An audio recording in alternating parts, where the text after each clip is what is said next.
Friends, welcome back to channel. ఈరోజు బంగాళదుంప పులుసు అయితే చేయబోతున్నాను. బంగాళదుంపలు వాష్ చేసి గిన్నెలో తీసుకొని ఉడికించుకోవాలండి. ఉడికినాయి లేదో ఫోర్క్ పెట్టి చూశాను, అదిగోండి ఉడికినాయి.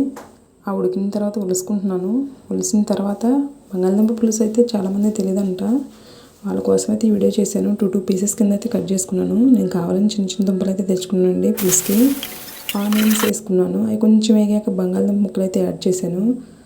కొంచెం సాల్ట్, కొంచెం పసుపు అయితే యాడ్ చేశాను. ఒక తిప్పేసి మూత పెట్టాను. మూత పెట్టిన తర్వాత తీసి చూస్తే అలా రెడీ అయింది. అలా రెడీ అయ్యాక కొంచెం కారం అయితే యాడ్ చేశాను. మీరు ఈ వీడియో చూసే ముందు ఏం చేయాలి, నా ఛానల్ సబ్స్క్రైబ్ చేసుకోవాలి. కారం వేసి తిప్పిన తర్వాత చింతపండు పులుసు అయితే వేసేసానండి. అవి బాగా ఉడికించుకున్న తర్వాత అదిగో చూడండి, అలా రెడీ అయిపోయాక పోపు అయితే పెట్టుకున్నాను.